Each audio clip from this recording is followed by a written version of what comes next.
Before we start with the main topic, let me introduce you my word and who we are at Calypso.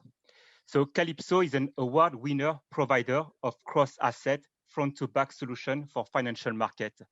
We provide trading and risk management software to more than 200 financial institutions, bank, asset manager, hedge fund, central bank. We have more than 35 users over 60 countries, and our customers operate in diverse range of developed and emerging markets across Asia, America, Europe, Middle East, and Africa. So if you want to know more information about the company, I will just invite you to follow us on LinkedIn. But let's come back to the main topics, right? Like any SaaS solution, we moved a few years ago to a subscription model, allowing us to predict better the revenue, and hence the CSM team was created to protect that revenue, right? Not only to look after the client, but also to protect that revenue. But I will say that unlike a SaaS solution, our platform is installed on premise.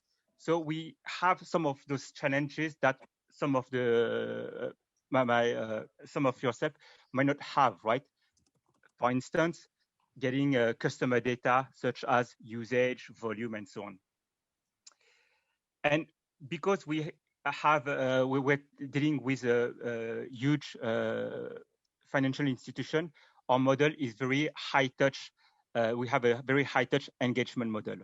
So in a nutshell, if you have to remember a couple of things with Calypso, we are a global organization. We provide solutions to financial institutions. Most of our clients are deploying our solution on premise, and we have a very high touch engagement model. So at Calypso, I am part of the CSM management team, and I report to the global head of customer success, who report to the CCO. I also work closely with the regional lead and our global team of CSM spread from Sydney to Mexico. I also have the chance to work with two favorite colleagues, our PMO lead and who is reporting to the CCO, and our CSM ops analyst. So I know that some of the guys are in the webinar to support me. So hey guys, and thanks for being there.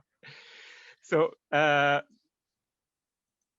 next, so let's talk about value of customer success operation. I'm very excited because, like you, I'm a customer success practitioner. Like you, I'm a CSM ops leader in my organization. So I hope that my presentation will resonate to you. You will feel connected. And of course, as the topic is about value, I hope that you will get some value from it. So let's try to provide some answers. Sorry? So let's try to provide some answer to the following questions and in no specific order: who, why, where, what, how, and when. And because we want to have that session interactive, feel free to ask any questions and feel free to send your question in the chatter. We will have some breakout during the presentation just to answer some of your questions. And of course, we have the Q&A at the end. So who do I provide value to? So we all want to provide, to make sure that we provide value, right? I think that you can connect to that. As a CSM, it's pretty simple. We provide value to our customer. As a CSM ops, who should I provide value to? Who are my customer? First answer, I will say, is the customer success manager. I always say, at least that's my view. I say that the CSM ops is the CSM of the CSMs. So in my current role, my primary focus is to ensure that I bring value to the CSM team. But I'm going to say that, let's be clear, because the CSM ops is a cost center, right? I want to ensure that the practice is not going to shut down. And how do I make sure that we keep running, right? It's pretty short. It's pretty simple. Let's get the buy-in from the rest of the organization. So not only I need to bring value to the CSM, but I also need to bring value to the other part of the organization. And this is what I'm trying to do with the CSM ops practice. So of course, we are interacting with the executive when necessary. Some example of initiative that we work across departmental. I work with the support team and the delivery team, and sometimes with the product management when we have to make some kind of global announcement, either internally or externally. I also work with the product management team to when we need to get some customer feedback, right? I.e., survey, user group. We have similar initiative with engineering and QA. So I won't go too much on details on that. I also been working closely with our marketing team on webinars, content, and so on to have more clients engagement. We also work with our sales ops team. We are pretty close with them. And there's definitely more to be done, right? I also need to make sure that I provide value to our sales team as well. So another question that I asked to myself, right, as a CSM, can I provide value to the customer? And let me tell you why I'm thinking of that. 20 months ago, we were still able to travel, and I was at Stockholm airport at that time. The gate changed. Sometimes it happens. And of course, I'm so distracted that I don't even look at the screen displaying the change of the schedule and the gate.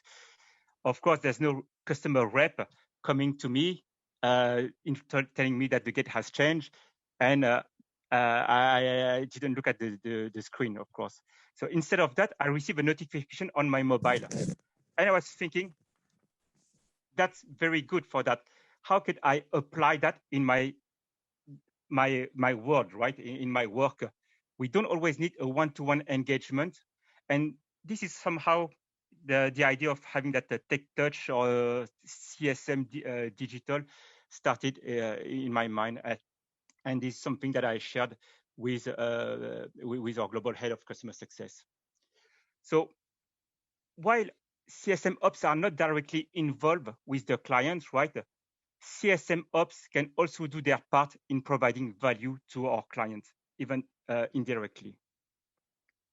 So with that slide or that quick presentation, I hope that I answer to who do we provide value to.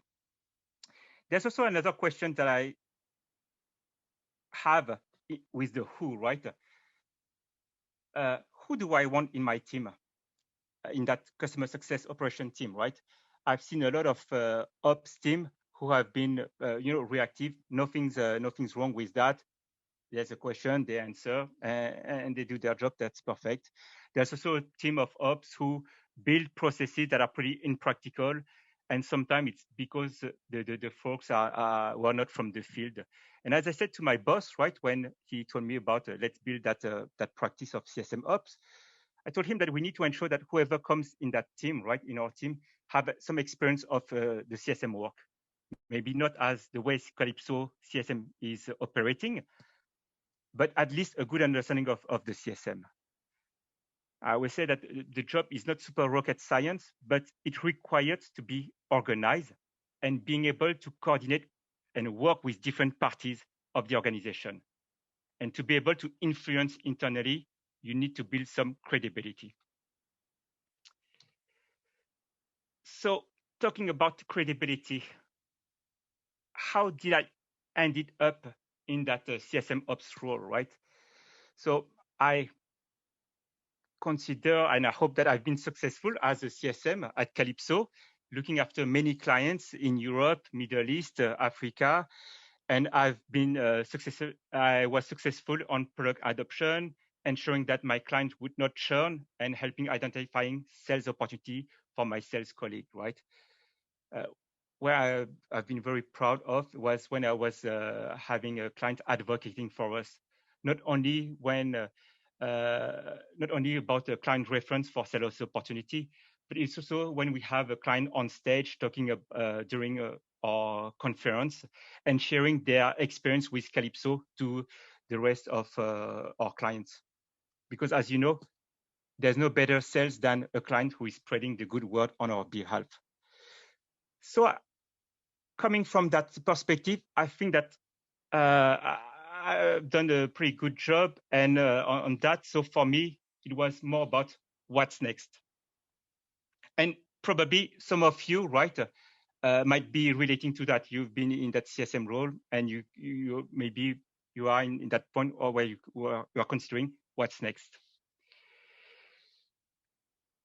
So if you are CSM, here are some examples that you could do next. So I borrowed this slide from Success Coaching. From those who doesn't know what or who is Success Coaching, they are providing course, workshop, certification. In short, they are providing tools for CSM to be better professional. So if you haven't enrolled to their program, go and check their website. It's really worth it. And of course, before using that slide in today's presentation, I asked my friend Aaron Thompson if I had his approval for that, and he was happy to give me his authorization. So back to my story. What's next after I succeed as a CSM? I was already I was already a senior CSM looking after some of our biggest clients. So option 2 in the on this slide was not really relevant for me. I wasn't very interested to move to a sales ops type of role, and I was not interested to be an account manager with sales targets. I wasn't very good with that, and I still believe that that's required different type of skills. Professional services, why not? The truth is, I've done that for almost 10 years before joining Calypso. I was implementing software solution. And when I applied at Calypso 6-7 years ago, I was asked if I wanted to go to a PS or the newly created CSM team. And the choice for me was pretty obvious. I went to the CSM role. Product management, yes, that could be something very interesting. But our product is very specialized and pretty technical.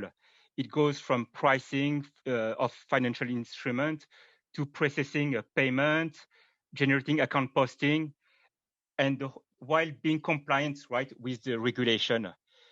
So I will say that the functional learning curve is pretty steep here. Marketing, that's something that I would have loved to do working in marketing. But what happened is that when I was a CSM, I was doing other things. And I believe that some of you might be in the same situation, doing CSM and doing other activities or tasks that are such as the survey, onboarding, and so on. In my case, I implemented the NPS program using SatMetrics, then SurveyMonkey. I was also designing the first onboarding CSM program when we started to grow the team.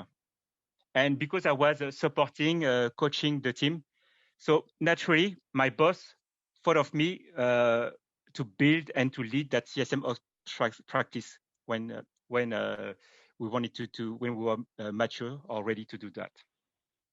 So to me, the move from CSM to CSM Ops was pretty organic in my situation.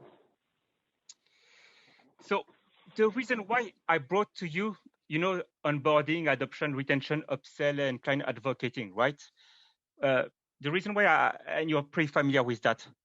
Most of you, if not all, has all that experience about onboarding, adoption, and also are involved with the retention. When I speak to CSM, right, working in a different organization, that's when I can see that upsell could be different from one organization to the other. So for some organization, the CSM are fully involved with the upsell. They have a sales target to grow the business. They have to close the deal. For other CSM, they are not involved at all on the closing the deal or any upsell. And for other organization, the CSM just need to identify the opportunity and bring the sales. And of course, you can imagine that all those activities are tracked against KPIs for the CSM. So for me as a CSM ops, if I understand what are my CSM doing in my organization and what are the KPIs and what are their KPIs, I will be able to help them, right? to bring value to them and to make sure that they will meet their goal. So it is very important that the CSM ops is aligned and understand what their CSM are doing in order to provide value. So I just wanted to take a few moments just to see that if there's any questions, or otherwise I can continue. As we speak, there's no question. You've been pretty clear. You Okay. Hopefully. So let's go to the next one, to the next questions. Right here is a set of questions: why, when, and where. So let's try to answer those few questions. So why do we even create a CSM ops practice? I will say that the first reason is scalability. And that's probably what everybody in this audience will hear, read, or see. What does it mean to our CSM team and to our CSM ops practice? So as our business keep growing, and as I mentioned, right, we have a very high touch engagement model with our clients. We need to ensure that getting more clients does not reflect in a decrease in quality of our engagement. We want our CSM to spend time with our clients, quality time, by the way. And as we are growing the CSM team, we need to ensure that any new joiner can integrate and adopt quickly our operating model. So what does it mean for me and the team? As our CSM team is growing, we need to ensure that we have the right tools to perform their job. As our CSM team is spreading from Sydney to Mexico, we need to ensure that they perform as a brand, the CSM Calypso brand. The practice, however they do, is the same no matter where they are in the world. So scalability is the first reason why I think that we should have a CSM ops. The second reason, maybe a bit less obvious, but I will say it's around conducting change management. As our CSM team are spending time with their clients, we need an entity in the organization to implement processes that will be adopted by the team. Who best than the CSM ops to do that? So why customer success ops, scalability, and conducting change management?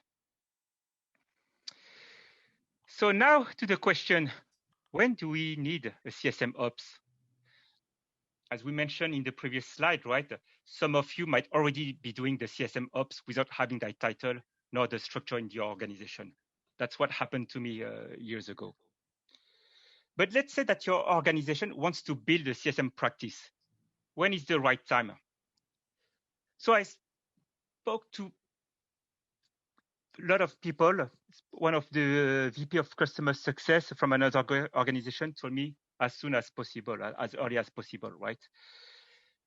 For some other organization, they want to wait and make sure that they feel the real need for it. So I will say that this is all depending on your organization. And in our case, because we are growing the business, we are growing our team, these were the two key factors that was put in the balance to create that CSM ops practice. Question for you, Ibrahim. Could you give a few examples of what exactly you're talking about? You're talking about one-pagers, walkthrough. What is it that you're exactly doing as a CSM ops? Can you give precise example, please? Yes, I have a slide so that will be covered in on the next slide about what do we do and how do we operate that. Okay, perfect. Okay. So, and the last questions on the where, right? It's more about for me, where do we put the CSM ops? So I will say that it was much easier for me when I was sitting in London next to our global head of customer success. For personal reason, I've decided to move to Montreal. But the fact is that we are a global team, and technology has provided all the tools to keep for us to being connected. Teams, WebEx, Zoom, and so on, right? So as I said in my intro, So I report to the global head of customer success. He's based in London. We have a PMO lead reporting to the CCO based in Paris. We have a CSM ops in Mumbai, and the team of CSM is spread out around the world. And this is working very well. But I would agree that this might not work for all organizations, right? We are global, so it's very specific. So again, this is you have to decide whatever makes sense for you and to make it that works best. So now comes to that question, that specific question, Loic, that you are asking, right?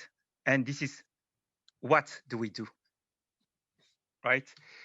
So I would say that, again, the mission of the CSM is really about supporting the CSM team to achieve their practice goal and improve the operational efficiency of the practice. So if you recall the message earlier, I want to make sure that I understand what is my CSM's KPI so I can help them with that goal, right? So I split the goals into three parts, right? Processes, data, and strategic initiatives. So let's deep dive a bit in data. So for processes, this is all about standardizing recurrent action, including automation when possible. The idea is to ensure that we work the same way, we use the same tool, we remove friction of the CSM so they can spend more time with their clients. And of course, by putting all those processes, we need to make sure that we document them, communicate them, and ensure that our processes are adopted by the team. So here are some examples, and I hope that answer your questions. Things that we have implemented, the playbook. We have playbook, so it's very helpful because the CSM doesn't need to think about what do they need to do when an event is occurring. For instance, onboarding, go live, renewal, escalation, churn. So the playbook is there to list all the tasks and remind them all the tasks that has to be done. And this is done the same way globally. As I said, it's we want to make sure that we work as a practice. Automation, and I'm going to reuse an expression from my boss, is kill the stupidity. So we want to automate as much as possible. For instance, last year I spent a bit of time looking at Zapier to automate some kind of a frequent task. So if there's a task that you could do in a couple of seconds, or you can automate that, and you can save 1 hour of your time, that's something that we were looking at. Library of templates, right? Again, another example. We provide a set of business review document for business review. We provide a set of email, right? So depending on the situation, so the CSM can just pick and choose those information, those documents or those email, rather than reinventing the wheel every time. And hopefully that is saving some of their time as well. Internal knowledge management. This is something that I would say that I spent a lot of time as well on that to document everything on our knowledge management portal. Page that I'm writing are not only needed for the CSM, but depending on the topics, right, it could be very useful for other part of the organization, like our PS team or our product management team. Last is about external knowledge management. It's, I would say, that's the kind of a self-service, right? Making sure that the clients can just go and get the information. So this initiative is led by our global head of support, and I'm chipping in on that to help whenever I can. So as we're talking about two processes, right? Yeah. Yes? Ibrahim, may I interrupt you? We have a Yes. few questions. So I can read it or I can call people to come. Maria, do you want to make your question? Yeah, no Do your problem. I question? think you might reach it at the KPI level. It was just to see if your CS ops has the same goals as your CS managers, or which ones are the same and which ones are different. Maybe you're probably going to have different goals, but wanted to know what are the differences and what are the similarities. Yes. So but we can wait until the KPI if you want. We can address other questions after. No, happy to answer that. So obviously we have we know the KPIs, and definitely to make sure that the CSM have are meeting their KPIs, right? And we are working as a team, as a practice. Their success, my success, their success, and that's the success of the whole organization, right? So this has to be aligned. We are all aligned on that. On those KPIs. So, for instance, if we have if one of the KPIs that our CSM has is getting a positive relationship and so on. So whenever I am able to find positive relationship to them, right, I will work. I will work to make sure that and do whatever I have to do, either through automation or either through Playbook and so on, just to make sure that they will get that helps and that contributes in their goals. All right. So another question from Diana. How did you overcome resistance of adoption by individuals? Do you want to unmute yourself and work around that, Diana? Sure. And thank you so much for properly pronouncing my name. The question I think is just straightforward. I've in the past, when I've rolled out similar frameworks, have encountered resistance from customer success managers and then others where, I try to explain through consistent and clear communication, this is for the improvement of your goals. This is for the improvement of the organization. And then they lag in adopting, or they straight out refuse to adopt some of the best practices and, that I've created.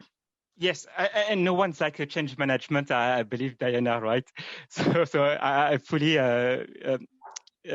connected to that. So I would say that in our case, right, it's very important that the CSM are involved as soon as possible, right, in the process of change management. If you build your process and it's done, and you just tell them, okay, here you are, just apply that, it's not going to work, right? So you need to make sure that you have one or two of the CSM being there and being a champion, right, on that. So we have a couple of weeks ago, we were deploying some kind of a new process in terms of automation and sending emails and so on. And I was lucky because one of our CSM was interested, she was involved with that. And in the end, she was championing on my behalf, and she was spreading all the good work, right?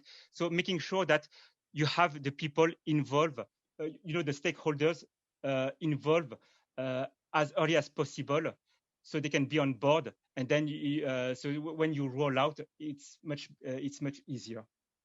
Does that respond to your questions, Diana? Absolutely, yes. Thank you. No worries.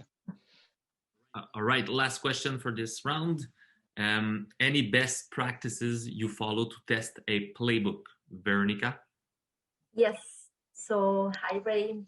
I'm asking this question because I started helping create some playbooks and recipes, and I don't know if the best practice would be maybe to try to test those with maybe some CSM when you select maybe X, Y, and Z CSM depending on the accounts that they have, and you try to test a new process that you want to implement, or how do you go about it? So if there's a best practice for playbook, right? I would like to say, yes, there's a one answer fit all, right? One response fit all, right? The truth is that there's no one response fit all. It's all about how is your target operating model, right? How your CSM team operates, right? In our case, we have to tailor-made and we have to build around how we engage with our clients and how we operate with our clients. So I will say that in that sense, right? You have to reiterate the same way as I said earlier to Diana, right? You need to make sure that your CSM are involved as early as possible, right? So, and you need to be very agile as well, right? If your playbook is not working the first time, right? Reiterate it until it works for you, your CSM, your organization, and as well for the customer, right? Thank you. No worries. I believe I can continue. Loic? Yes, go on. Okay, perfect. So let's talk about the data, right? So data, it's all about tracking the activities of the CSM and our customer, right? To be able to see what we're doing well, what we're not doing well, what could be improved. And it's also allowing us to make a forecast, right? Identifying what is the risk of churn, where's the project at risk, and so on, right? Well, in short, what things that can go well or things can go wrong. Of course, again, right, some of those initiatives, right? It's all start with a collection of data. Again, as I mentioned at the beginning, we're not a SaaS solution, right? We don't have we don't access to the customer data. How many times do they log in the system? What are the features that they are using? The volume of transaction and so on, right? So we have our own challenge. So we have ways to around that, right? Obviously, I mentioned several times that we are very high touch, right? So we need to get information, understand, know the client through business review. We organize survey, we organize user group. In short, we're doing anything that we can in terms of touch points with our clients, right? The thing is, once you collect all those data, and there's a lot of data, let's be honest, and you probably can relate to that, we need to make sure that they keep being accurate, right? We need to maintain the accuracy of the data. And why do we want that, right? That's very simple, right? We need to be able to build reports and provide that to our stakeholder, right? In a timely manner and being accurate as well. Or we can use data to derive other metrics. For instance, right, I'm talking about the health score. Everybody, you read CSM books or website, and we talk about health score. But the health score is very difficult. That's not one science, right? That's not one best practice of how we calculate the health score. Again, it's all about what are the key metrics for your organization and how do you want to weight them, right? So data is very important for us. Collect data, maintain the data, reporting, and derive to other metrics. And I will say the last work stream is all about the strategy. So I mentioned earlier, I work across department project, i.e. marketing, R&D, support, right? One of my baby, I like to call that like that, is the digital CSM or tech touch. I'm not a big fan of that word or that expression, tech touch. So let's call that digital CSM. And in short, it's how can I provide value to our customer without the need of a one-to-one engagement and saving time to our CSM team. And of course, the last one is, as I mentioned, right, we're building that CSM team. So I need to make sure that we're able to build those teams. So, of course, all those objectives should be smart, I will say, specific, measurable, achievable, realistic, and time-bound. Hence, I need to know the KPIs. KPIs not only allow me to measure my work, but it's also allow me to show the value to the rest of the organization. So if you recall at the beginning of the presentation, I started to say, who do I provide value to? So I hope that with that slide, I'm sharing with you what do I do to bring the value and what do I bring on the table. Because bringing value to the organization demonstrates, because I need to bring the value to the organization, right? I need to be able to demonstrate it and I need to measure it. Because once I'm able to do that, it gives me a sense of accomplishment of what I'm doing. But it also shows to the organization the value of the CSM ops practice. And I'm going to joke like that, but selfishly, it's also easier for me to discuss my bonus plan with my boss at the end of the year. So a couple of examples, right, of what we have done, right? And I think that you can see things that we have done. So obviously, client segmentation, right? And this is all depending on from each organization. Do you segment by region, by revenue, by industry? We have defined a target operating model. So this is I will say that this is the core of our business, and each organization operates differently.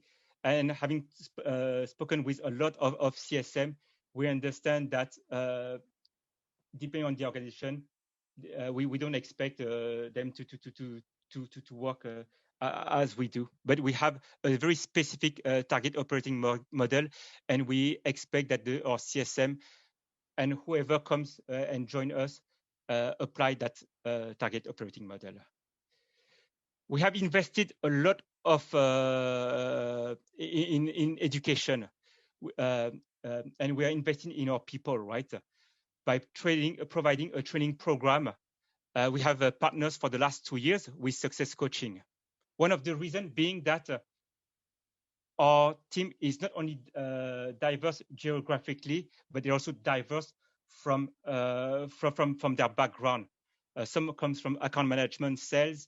I come from delivery. Some other come from support, right? So it was very important to have the same level of understanding when it comes to customer success. We have implemented a CSM tool. So here are just a couple of examples: Plan Hat, Gainsight, Churn Zero, and Client Success. And all those things allow us, right, to scale our practice. So I'm just going to end my presentation with the following, right? I don't think that there's any right or wrong on how you build your practice, right? How you do, where you do, when you do that. Again, it's all depending on your business, the size of your organization, the maturity of your team, and of course, the buy-in from your executive. I'm very lucky because I'm working in the CSM organization, and they have continuously supported me in all that journey to customer success operation at Calypso. So I hope that I'm very grateful to the team I'm working with. So that's end the presentation. So I hope that you find this presentation insightful. So if you want to go through some Q&A session. Yeah, no, thank you. Thank you, Ibrahim. That was great.